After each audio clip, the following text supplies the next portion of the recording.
আমাদের পাঠের বিষয় হচ্ছে নবম শ্রেণীর পদার্থবিজ্ঞান অ্যাসাইনমেন্ট, পঞ্চম সপ্তাহের অ্যাসাইনমেন্ট। পঞ্চম সপ্তাহে আমাদের যে নবম শ্রেণীর অ্যাসাইনমেন্ট দেওয়া আছে তার মাঝে পদার্থবিজ্ঞান আছে 5 উইক অ্যাসাইনমেন্ট, 9 ফিজিক্স অ্যাসাইনমেন্ট। এ হচ্ছে সেই অ্যাসাইনমেন্টের নমুনা প্রশ্ন। তো এটা মূলত একটা সৃজনশীল প্রশ্ন।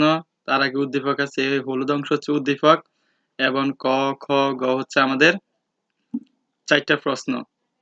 আমরা এই প্রশ্নগুলোর উত্তর দেওয়ার চেষ্টা করব। প্যাসকেলের সূত্রটি বিবৃতি করো। উদ্দীপকের সাথে কোনো সম্পর্কিত নয়। তো প্যাসকেলের সূত্র আমরা বিবৃতি করা মানে সূত্র লিখে আর কি। হ্যাঁ, পাত্রে আবদ্ধ তরল বা বায়বীয় পদার্থকে বাহির থেকে চাপ প্রয়োগ করলে সেই চাপ কিছুমাত্র না কমে তরল বা বায়ু পদার্থের সব দিকে সমানভাবে সঞ্চালিত হয় এবং পাত্রের গায়ে লম্বভাবে ক্রিয়া করে। এ হচ্ছে প্যাসকেলের সূত্র। এরপরে খ প্রশ্ন, নির্দিষ্ট গভীরতা চাপ মানে তরলের চাপ তরলের প্রকৃতির উপর নির্ভরশীল এই কথাটা ব্যাখ্যা করার জন্য। তো তরলের চাপের সূত্র হচ্ছে এই পি ইকুয়াল এইচ রু জি, যেখানে পি হচ্ছে একটা রাশি যেটা তরলের চাপ প্রেসার, এইচ হচ্ছে তরলের গভীরতা, রো হচ্ছে তরলের ঘনত্ব এবং জি হচ্ছে অভিকর্ষ ত্বরণ। এখন আমরা পি এর মান এই তিনটার কোনটার উপর নির্ভর করে বলছে আমাদেরকে, বলছে তরলের প্রকৃতির উপর নির্ভর করে এবং বলছে গভীরতা নির্দিষ্ট। ওকে, তার মানে এইচ এর মান নির্দিষ্ট। এইচ এর মান যখন নির্দিষ্ট হয়ে গেল তখন এইচ মানে ধ্রুবক হয়ে গেল, যেহেতু নির্দিষ্ট মান তার মানে এইচ এর মান এখন ধ্রুবক সংখ্যা, এর মান নির্দিষ্ট থাকবে।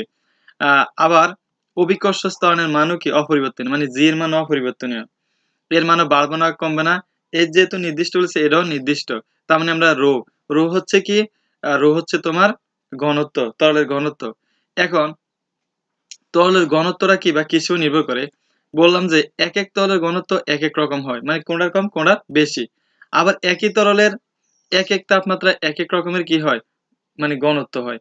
অর্থাৎ দেখা যায় পানির 4 ডিগ্রিতে ঘনত্ব একরকম, 0 ডিগ্রিতে একরকম, 40 ডিগ্রিতে একরকম। তার মানে তরলটা কেমন হবে সেটার উপরে ঘনত্ব নির্ভর করে। আবার দেখা যায় বিশুদ্ধ তরলের ঘনত্ব একরকম, অবিশুদ্ধ তরলের একরকম। অর্থাৎ বিশুদ্ধ পানির ঘনত্ব যদি হয় এত, তাহলে অবিশুদ্ধের হবে তার চেয়ে কম বা বেশি। তার মানে এই যে রো বা ঘনত্বটা, এটা নির্ভর করে তরলের প্রকৃতির উপরে। অর্থাৎ তরলটা কোন তরল, অথবা তরলটা কি বিশুদ্ধ না অবিশুদ্ধ, অথবা তরলের তাপমাত্রা কত। তার মানে এই রো এর মান যদি বেশি হয়, এইচ আর জি এর মান নির্দিষ্ট, রো এর মান বেশি হয়ে গেলে এখন চাপের মান বেশি হবে, রো এর মান কমে গেলে চাপের মান কম হবে। তাই আমরা বলতে পারি কি, অর্থাৎ ঘনত্ব পরিবর্তনের সাথে সাথে তরলের চাপের পরিবর্তন হয়। তাই আমরা বলতে পারি তরলের প্রকৃতি পরিবর্তনে চাপের পরিবর্তন হয়, অথবা তরলের চাপ নির্ভর করে তরলের প্রকৃতির উপর। আমি জিনিসটা আমার মতো ব্যাখ্যা করলাম, তুমি তোমার মতো করে ব্যাখ্যা করবা লিখবে। ঘন বলছে উদ্দীপকের বস্তুটির ঘনত্ব নির্ণয় করো। এখানে আমাদের উদ্দীপক লাগবে।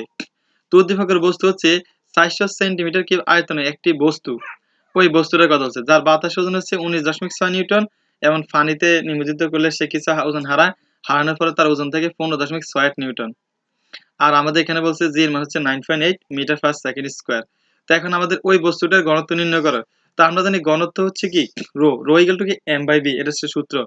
এখন আমাদের এম এবং বি এর মান আমাদের জানতে হবে। তো এখন আমরা প্রথমে বি এর মান জানি, বি দেওয়া আছে 400 সেন্টিমিটার কিউব। আমরা জানি এটা এককে নাই, এককে নিয়ে আসতে হবে, সেন্টিমিটার কিউবকে মিটার কিউবে আনতে হবে। যেহেতু সেন্টিমিটার কিউব মানে সেন্টিমিটার 3টা, সুতরাং আমাকে এটা সেন্টিমিটার থেকে মিটার আনতে হলে আমাকে 100 দিয়ে ভাগ দিতে হবে। কয়টা 100 দিয়ে, যেহেতু 3টা, তাহলে 3টা 100 দিয়ে ভাগ দিতে হবে। 3টা 100 মানে হচ্ছে একের সাথে 6টা শূন্য। সুতরাং 400 কে যদি আমি একের সাথে 6টা শূন্য দিয়ে ভাগ দেই, তাহলে সেটা কি হয়ে যাবে, মিটার কিউব হয়ে যাবে। হয়ে গেল আমার মিটার কিউব। এটাকে সায়েন্টিফিক মোডে নিয়ে আসা যায়, এভাবে নিয়ে আসা যায়। অর্থাৎ আমি মোবাইলে করে নিয়েছি যার কারণে এভাবে চলে আসছে, যদিও মোবাইলেও সায়েন্টিফিক ক্যালকুলেটর আছে। আয়তন বের করলাম। এখন আমার রো বের করতে হলে মানে ঘনত্ব বের করতে হলে আয়তন লাগে এবং এম লাগে। তো আমি কি বের করলাম, আয়তন। এখন এম আমি কিভাবে বের করব, তো এম আমি বের করবো, এটা ওজন মানে বাতাস ওজন ছিল ডব্লিউ ইকুয়াল টু 1.96 নিউটন, আর অভিকর্ষ স্থান ইজ ইকুয়াল টু 9.8 নিউটন। এখন ওজন এবং অভিকর্ষ স্থান থেকে কি বের করা যায়, এম বের করা যায়, মানে মানে হচ্ছে আমাদের ভর বের করা যায়, ঠিক আছে। তো ঘনত্ব রো ইকুয়াল টু হচ্ছে এম বাই বি।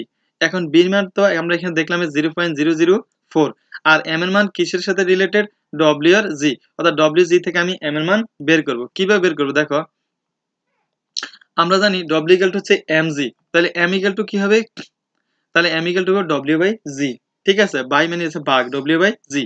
তো এখন ডব্লিউ এর মানও আমাদের জানা আছে, জি এর মানও জানা আছে, বি এর মানও জানা আছে, আমি জাস্ট তিনটা মান বসে দিলাম। ডব্লিউ এর মান 19.6 নিউটন, মানে ডব্লিউ এর মান হচ্ছে ওজন, ওজন মানে হচ্ছে বাতাস ওজনটা আর কি, হ্যাঁ। আর জি হচ্ছে 9.8 আর বি এর মান এত। এখন প্রথম 19.6 দিয়ে 9.8 দিয়ে ভাগ করব। 19.6 এর 9.8 দিয়ে ভাগ করলে হচ্ছে 2। আর নিউটন, নিউটন মধ্যে আছে kg metre per second square. এই মিটার মিটারে কাটা যাবে, সেকেন্ড স্কয়ার কাটা যাবে, শুধু কেজিটা থাকবে, এজন্য কেজিটা লিখলাম।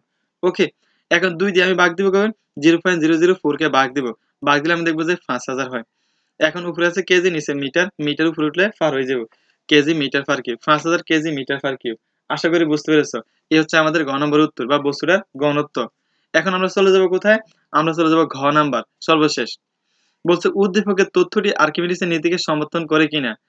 যেমন বাতাস ওজন এত, পানিতে ওজন এত, এইটাই হচ্ছে আর্কিমিডিসের নীতি। তো আর্কিমিডিসের নীতি বলছে যে পানিতে বস্তুটি ডুবাইলে কিছুটা ওজন হারায়।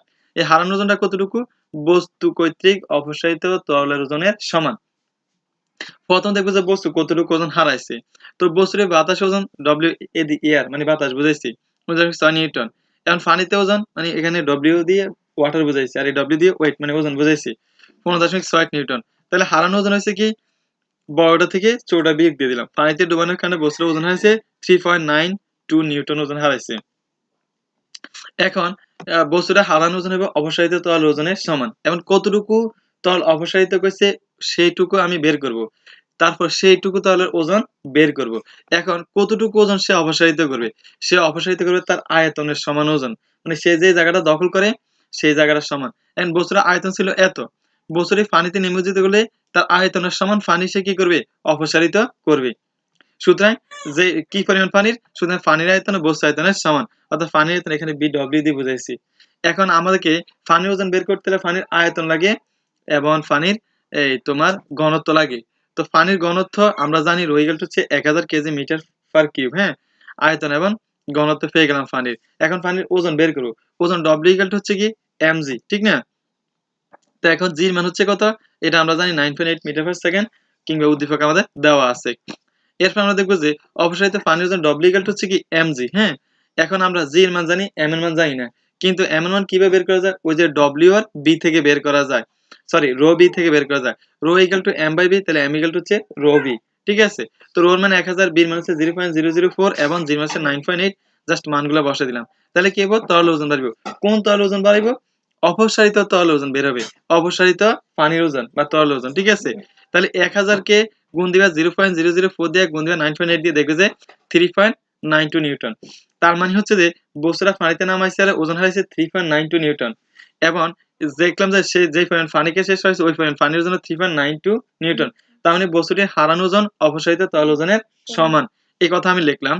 অর্থাৎ আমরা দেখতে পাচ্ছি বস্তুটির পানিতে নিমজ্জিত করলে নিমজ্জিত অবস্থা হারানো ওজন বস্তু কর্তৃক অপসারিত তরল ওজনের সমান। তাই আমরা বলতে পারি উদ্দীপকের তথ্য কি করে, আর্কিমিডিসের নীতি মেনে চলে। ওকে, তো আমরা আমাদের ক্লাসটা এখানে শেষ করে দিলাম। আশা করি এই অঙ্কটা বুঝছো এবং এরকম আরেকটা অঙ্ক আসলে তোমরা করতে পারবে। ধন্যবাদ সবাইকে।